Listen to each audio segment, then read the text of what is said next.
Okay, today we're going to talk a little bit about how to put on muscle or get stronger on a carnivore diet. Some people have asked me about that. They say it's great for weight loss, but some people struggle with putting on muscle. Before we do that, I'm going to talk about how to do a damn good steak. All right, so I'll show you a video of the steak I had last night, and we'll talk about how I prepared it.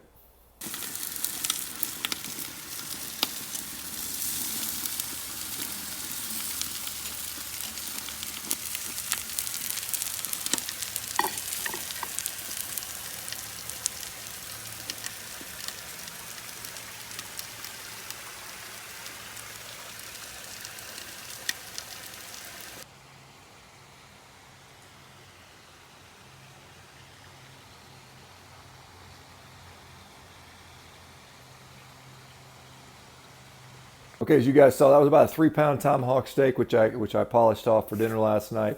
It was pretty solid, pretty thick. And so what I did is because sometimes I have when I sear it, it's harder to get the inside to the temperature you want in what I typically use. And so I used a combination of something called the Otto Wilde grill to sear it, and then I used a little cinder precision grill to bring it to the temperature I wanted internally. And so what I did was put it in the cinder grill for a period of time at 125 degrees. That brought it to, kind of in the rare to medium rare range. Once I sear it, I'll go to medium rare. And so when it was done, basically put it in the Otto Wild grill. The grill gets to about 1500 degrees. Threw some salt on there ahead of time. Salted both sides. About 2-3 minutes per side, and then we had a really nice, beautiful seared and beautifully cooked inside steak. So that worked out quite well for me. That's how I did that. And there's lots of ways to do it, but I mean, usually some sort of reverse sear technique works well. And if you really want the precision of dialing in the temperature, sous vide, whether it's water bath or this cinder grill, which works without the water and the plastic, which is nice, or you can do it in the oven, baking it slowly, but the only problem with that is it's sometimes more difficult to gauge what your temperature is. Sometimes a temperature probe will help with that. Okay, on to the topic. Let's talk about building muscle. All right, so the requirements for building muscle don't change, they've always been the same. And this is something that guys like Don Layman, Stu Phillips, some of the leading protein and muscle protein synthesis researchers in the world will say you need to get adequate protein, and how much you need. The range tends to be, basically 1.6 grams to maybe 2.2 grams per kilogram, which is about a gram per pound, give or take. And so somewhere in that neighborhood, you're going to need to get as a pretty good place to be. There's some evidence that maybe more might be beneficial, but you need to get at least that. Leucine is an important amino acid. It's probably the most important amino acid for building muscle in the context that it will turn on something called mTOR, which will drive muscle protein synthesis. I know we hear a lot of negative about mTOR as it is involved in perhaps leading to cancer or longevity. But we have to realize mTOR is it's a nuanced system. We want to turn on muscle protein synthesis. It's good for us to have muscle. We know that strength is correlated very, very well with longevity. So we want to preserve lean muscle mass and strength. It's important to stimulate mTOR in the context of building muscle. And we have to do that by eating enough protein. We have to do that with training. That's the other important part of the equation. So getting adequate protein for our particular size, getting leucine. You won't have any trouble at all getting leucine from an animal source diet. You will struggle a little bit getting leucine on a plant-based diet. Soy is probably the best plant-based source of leucine. However, soy has some of its own particular issues. Some people believe that the phytoestrogens are problematic, but more importantly probably are the protease inhibitors like the trypsin inhibitors, which will prevent some of the breakdown. And in fact, we see when we look at ileostomy patients, soy protein is not as well absorbed as protein coming from beef or dairy or eggs or things like that. If we look at the newest sort of protein evaluation tools, we used to use something called the PDCAS. Now we're transitioning to something called the DIAS, which is the digestibility of indispensable amino acid score. And it is more accurate because it doesn't involve the microbiome and some of the protein that kind of gets confused with the microbiome. Anyway, safe to say that animal source is a better source of leucine. And then you have to do, insulin, and a lot of people think you need to have insulin to build muscle. Insulin is permissive. It's not it allows that process to occur.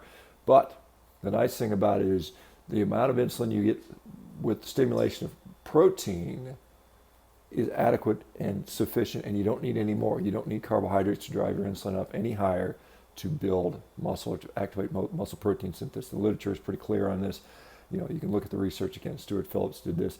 Back to leucine, seems like 2.5 to 3 grams per meal seem to be the sort of the trigger point for mTOR stimulation, muscle protein synthesis. That seems to occur. It can occur about every 3 to 4 hours. And so when we talk about meal timing, that is something to consider. Resistance training, obviously you got to work out to put on muscle. I mean, some people do on a carnivore diet will put on a little bit of muscle. They'll recomposite their body a little bit to really, put on big muscle. You've got to, recruit muscle fibers and do that on a regular basis. And so the things that do that the easier way to do that is to use heavier weights. I mean, it's just an easier way to maximally stimulate muscle mass is using heavier weights. You can do it with lighter weights. The research seems to indicate 40% of your 1 rep max seems to be maybe the area we need to be at least. However, the problem with that, with high rep stuff, is sometimes fatigue occurs before maximal muscle recruitment occurs. That is to say, maybe your hands get tired or something else. Something else may occur that makes that maybe less of a optimal way. Most guys that get big and strong lift heavy weights. I mean, that's just the way it is done. It's not, you can't do it with body weight or lighter weights. It's just fatigue is an element in there, and there's some other things that sometimes come into play. So, and then probably the other biggest driver is, for most people, and in most situations, is caloric excess. You've got to be in a calorie surplus to put on muscle. That's at least what most of the research indicates. So there is some stuff that maybe you can do it in a deficit, but it's extremely challenging to do so. Particularly if you are already lean. If you're obese, it's not that hard to put on muscle mass while simultaneously shedding body fat. But once you're already lean, it's pretty darn hard to put on muscle and not gain any body fat. And there's people that talk about that in their situation with drugs and stuff like that. And I'm leaving the discussion based on natural athletes because that's where my experience is, and I don't, again, encourage drug usage. That brings us to another point. We talk about hormones. A lot of people talk about testosterone building muscle. There is some truth to that. However, again, I'll refer you to a study by Stu Phillips, and I'll link that in the description below, showing recently that, and again, this is in natural athletes, natural resistance trained athletes, that it wasn't free or total testosterone or any other hormone factor that predicted muscle mass. It was androgen receptor density, how many androgen receptors you've had. So the more androgen receptors you have, the greater the propensity to build muscle. Now, are there things that you can do to increase androgen receptors? The literature seems to show that carnitine, which we know is found heavily in red meat, seems to do that. Although that's maybe that's debatable. Infrequent meal patterns, maybe that may be of benefit. We know that exercise, again, working out, which no surprise. And then we do know that exogenous steroids will increase androgen receptor density, and that may be one of the major benefits of taking drugs is you upregulate your androgen receptor density. Again, not advocating for that, but that's just out there as ways to do that. Now, let's talk about the caloric surplus, because that is the challenging part of a carnivore diet. A lot of people find it hard to eat enough calories on a carnivore diet, and so when I'm say 240, 245 currently. When I was at my heaviest, around 305 pounds of lifting and powerlifting, I just ate I ate everything in sight. I was eating 7,000, 8,000 calories a day, 9,000 calories a day. To do that, and that's very challenging to do on a carnivore diet. And so, and not that you have to be 300 pounds, but to put on some muscle mass, you have to be in some degree of a caloric surplus for most of you.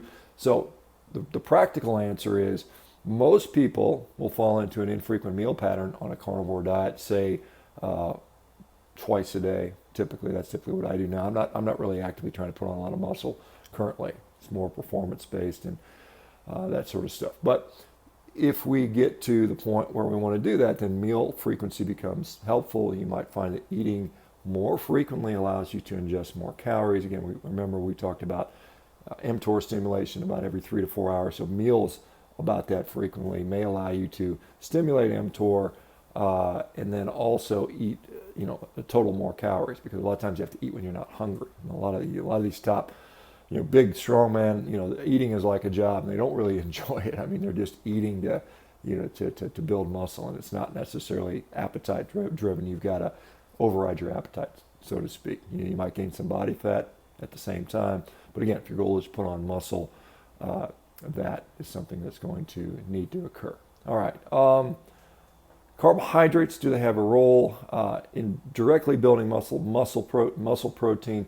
Literature doesn't seem to support that. They do seem to have a role in two things. One, glycogen restoration for performance. So if you have more glycogen available, you can train more intensely. And then the other thing is it's probably easier to get into a caloric surplus if you eat carbohydrates, a la things like the vertical diet, where they include lots of rice and whatnot. That's just stimulating appetite, stimulating more caloric surplus. However, the interesting thing is, as compared to a standard ketogenic diet, which tends to be low in protein, a carnivore diet is higher in protein. We know that higher protein levels seem to allow for more effective and efficient gluconeogenesis to restore our liver glycogen stores. And that is one of the reasons why I train intensely almost every day without any difficulty whatsoever in the absence of carbohydrates. When I want to put on muscle, I do what I just talked about. I eat more frequently, I eat more volume. But for performance, even in highly glycolytic activities, which like what I do normally, I don't struggle at all. Now, I think maybe if you are doing 2, 3, 4 workouts a day, some high-level CrossFit guys, you may run into some problems, potentially, although there's people that are doing CrossFit quite well on carnivore. All right, I hope that answers some questions. Like, subscribe, check out the links below. Like I said, that study's there, links to some the grills and some of that other stuff's there. We'll see you guys on the next video. Happy More Meat Monday. All right, take care, guys.